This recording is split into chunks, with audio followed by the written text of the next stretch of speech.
Hello and welcome back, students. In the previous video, we have studied the second chapter of your computer book, that is MS Excel. This is the second part of your chapter. In the first part, we have studied about MS Excel, what are its components, and how to save your file and folder in MS Excel. And today, in the second part, we are going to study merge and center the text, column and width adjustment, okay, and many more functions. So let's get started. If you want to place a text or header at the center of worksheet, then follow the steps. अगर आपको क्या करना हो, worksheet के बीच में अगर आपको text या हेडर को लेकर आना है तो आपको क्या करना होगा. ये क्या हो, इसका मतलब क्या है आपका मर्ज सेंटर का मतलब. जैसे मतलब आप कोई माई सेल्फ लिख रहे हो, लाइक आप ऐसे लिख रहे हो इंग्लिश का, तो उसमें क्या करते हो, सबसे पहले ऊपर एक हेडिंग डालते हो ना कि माई सेल्फ, बीच में डालते हो बिल्कुल, उसके बाद नीचे लिखना स्टार्ट करते हो, राइट. तो सेम जैसे अब इसमें आप इसी का ले लो, देखो इन्होंने बीच में लिखा है ना. तो सबसे पहले पढ़ते हैं मर्ज क्या होता है. मर्ज का मतलब होता है कोई दो अलग अलग चीज़ें उनको आपस में जोड़ देना.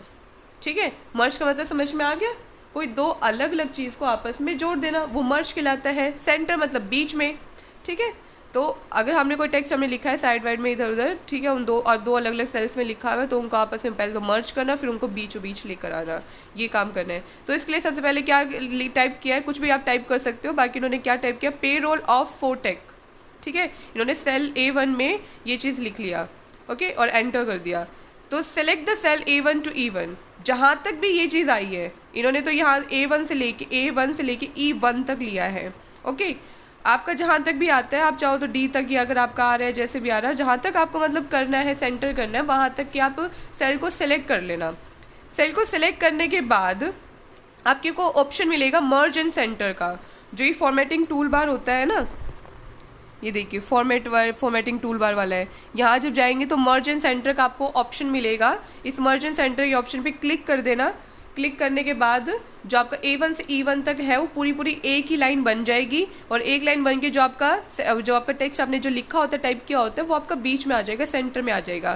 तो हैंस आपका मर्ज एंड सेंटर जो हो गया आपका वो परफॉर्म हो गया. ओके, द नेक्स्ट टॉपिक है एडजस्टिंग कॉलम विड्थ.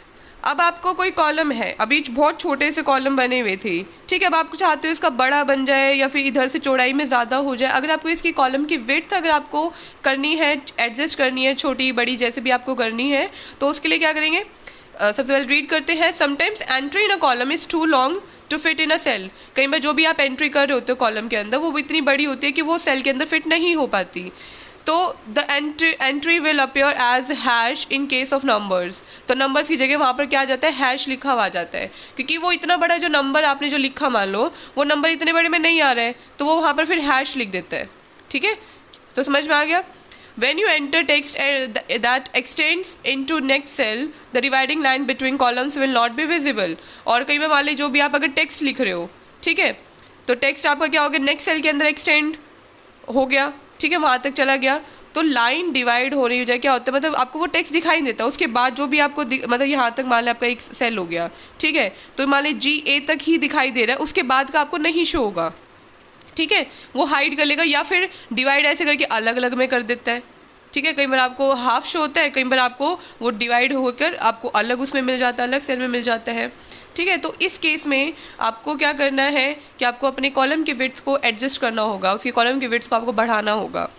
तो उसके लिए क्या करोगे, मान लिया आपने टेक्स्ट लिखा महात्मा गांधी, ठीक है, A1 के अंदर एंटर कर दिया. उसके बाद आप क्या करेंगे, position the mouse pointer to the dividing line between column headers that is A and B. देखो A और B लिखा है ना जहाँ पर ये, तो आपने क्या किया, A यहाँ से जैसे लेके गए ना, इसको बढ़ा दिया. जहाँ तक आप बढ़ाना चाहो, जहाँ तक आपको लगे कि मुझे यहाँ तक की ज़रूरत है, वहाँ तक आप इसको बढ़ा दो, यहाँ ले जाकर. ठीक है, एग्जैक्टली यहाँ पर ले जाके आप इसको बढ़ाओगे, तो ये जितना जहाँ तक आप इसको लेकर जाओगे ये वहीं तक ही बढ़ जाएगा. ठीक है, चाहे इसको कहीं तक लेके चले जाओ, ये वहीं तक बढ़ जाएगा. ओके, तो समझ आ गया नहीं कैसे आप एडजस्ट कर रहे हो. उसके बाद the mouse pointer change to cross with double headed arrow. देखो जैसे ही आप इसको यहाँ पर क्लिक करोगे ना, तो ये देखो इस तरीके से डबल एरो में आ जाएगा. ठीक है, समझ गए. तो hold down the left mouse button. तो लेफ्ट माउस बटन को क्या कहते हैं, होल्ड करके रखो उसके ऊपर. ठीक है, और जहाँ तक भी आपको ड्रैग करना है लेफ्ट साइड में ले जाकर, जैसे भी आपको जैसे करना है, इंक्रीज करना है, डिक्रीज करना है, वट एवर यू वॉन्ट जैसे भी आपको साइज चाहिए वैसे आप इसको इंक्रीज या डिक्रीज कर सकते हैं, उस हिसाब से इसको ड्रैग कर सकते हैं राइट साइड में, लेफ्ट साइड में, जहां पर आपको करना हो। राइट साइड में ले जाना है तो राइट साइड में ले जाके ड्रैग कर दीजिए, और अगर आपको लेफ्ट साइड में लेके जाना है तो लेफ्ट साइड में लेके ड्रैग कर दीजिए। तो मतलब आपको इंक्रीज या डिक्रीजिंग क्या करना है आपको, वो आपको आपके ऊपर डिपेंड करता है, उस हिसाब से इसको आप कर सकते हो। फिर जब एक बार ड्रैग हो जाए तो देन आप अपने माउस बटन को रिलीज कर सकते हैं। रिलीज होने के बाद जहां पर भी आप उसको रिलीज करोगे वहीं पर उसका उतना ही साइज उसका एडजस्ट हो जाता है। ठीक है, तो समझ में आ गया ना। तो सबसे पहले आपने क्या किया, आपने जो भी आपने पहले अपना टेक्स्ट लिखा, उसको टेक्स्ट लिखने के बाद जो आप जहाँ पे ABC वो लिखा रहता है वहां पर आपने क्या किया, अपने माउस पॉइंटर को लेकर गए, लेफ्ट बटन से उसको होल्ड करके रखा, होल्ड करने के बाद जहां तक भी आपको चाहिए था साइज वहां तक आप उसको ड्रैग करके लेकर गए एंड अपने माउस बटन को आपने रिलीज कर दिया। ठीक है, उसके अलावा आप और कैसे कर सकते हो इसको, you can also adjust column widths by clicking. उसके अलावा जैसे आज देखो यहाँ फॉर्मेट दे रखा है ना, तो फॉर्मेट पे क्लिक करेंगे, फॉर्मेट पे क्लिक करने के बाद आप कॉलम ऑप्शन पे जाइए, कॉलम ऑप्शन पे आपको सब मेन्यूज शो होंगे विड्थ। ठीक है, फिर विड्थ आपको जितनी करनी है यहाँ पर आप लिख सकते हैं, लिखने के बाद आप ओके कर दीजिएगा, आपकी उतनी ही कॉलम विड्थ एडजस्ट हो जाएगी। बट ये क्या होता है, हमें इतना तो आइडिया नहीं होता कि हमें मतलब विड्थ का इतना हमें इंचेस में अंदाजा नहीं होता कि हमें कितना इंच चाहिए, कितना सेंटीमीटर चाहिए, हमें ये सब थोड़ा सा आइडिया नहीं होता। तो ये चीज़ हम इतना ज़्यादा इसको प्रेफरेंस पे नहीं लेते, हम मेनली उसके साथ वैसे ही कर लेते, जो मैंने आपको फर्स्ट स्टेप बताया था हम उसके अकॉर्डिंग ही करते हैं मेनली। ठीक है, बट मैंने आपको दोनों ही तरीके बता दिए आप कैसे कर सकते हैं, आपको समझ में आ गया होगा।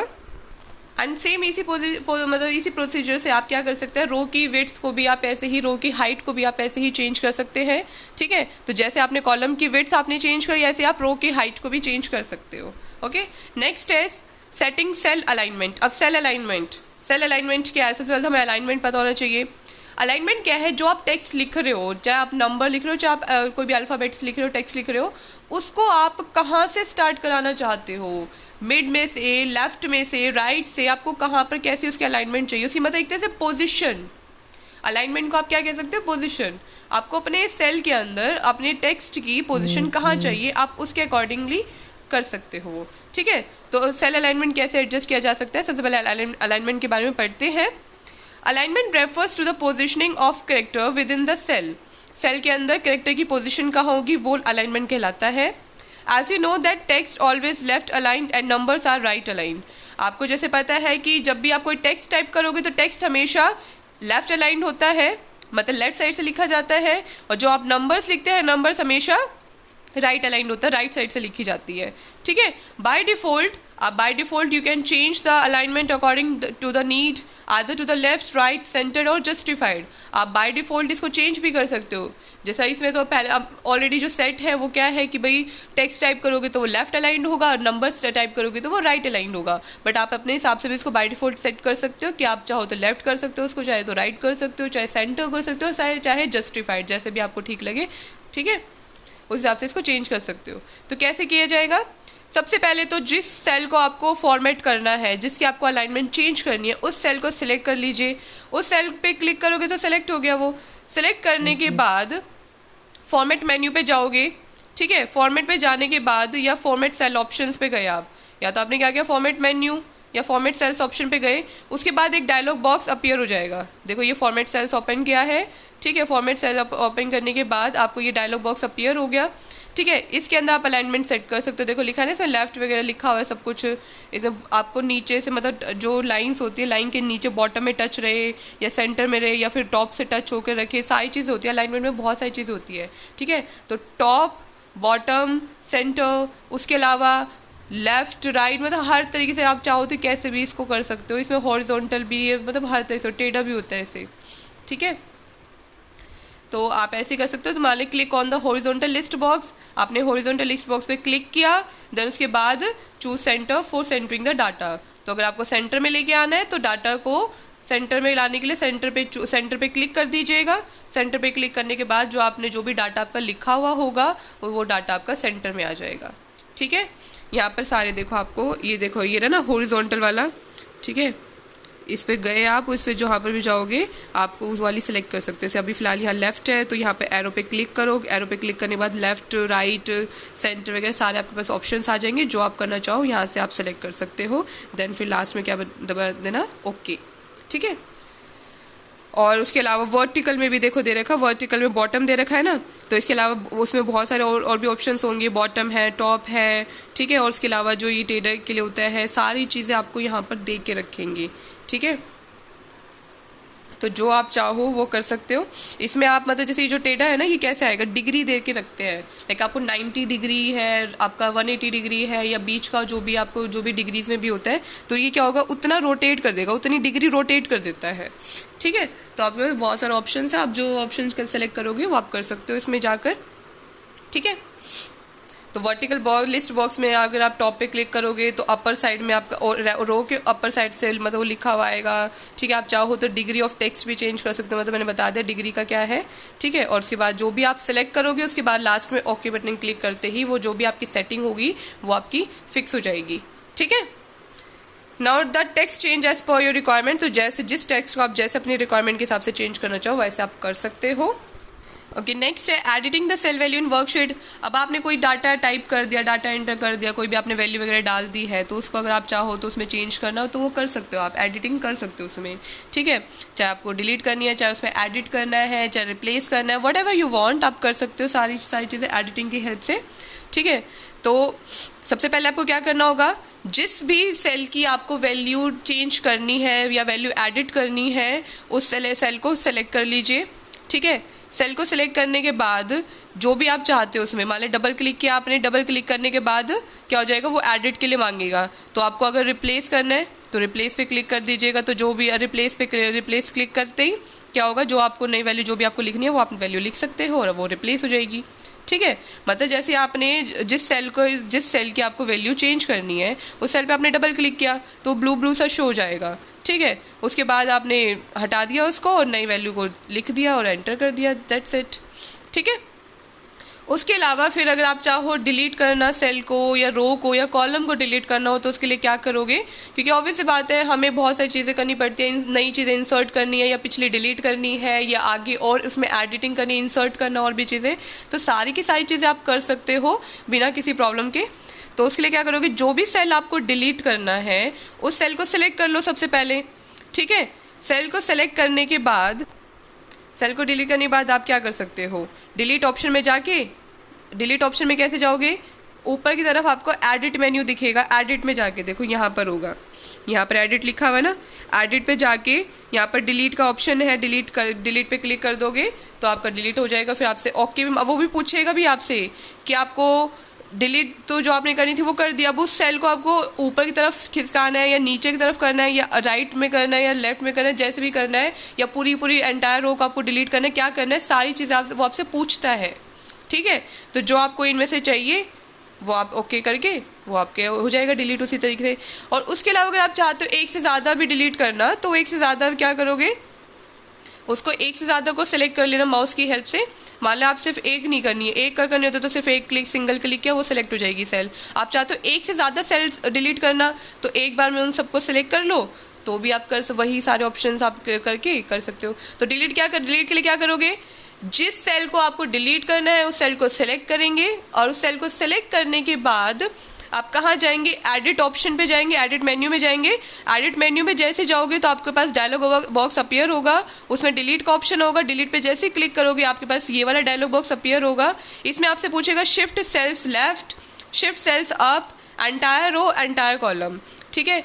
तो इसमें जो भी आप चाहते हो, अगर भाई आपको जैसे ये वाली आपने डिलीट कर दी और उसके जो नीचे वाली आप चाह रहे हो ऊपर करना तो शिफ्ट सेल्स अप हो गया, ठीक है।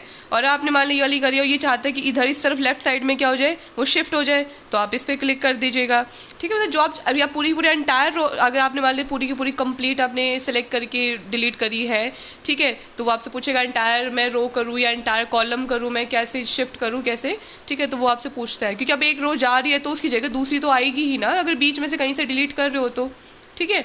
तो आप जैसे भी जो आपको करना है उस पर सेलेक्ट करके ओके कर देना, ठीक है।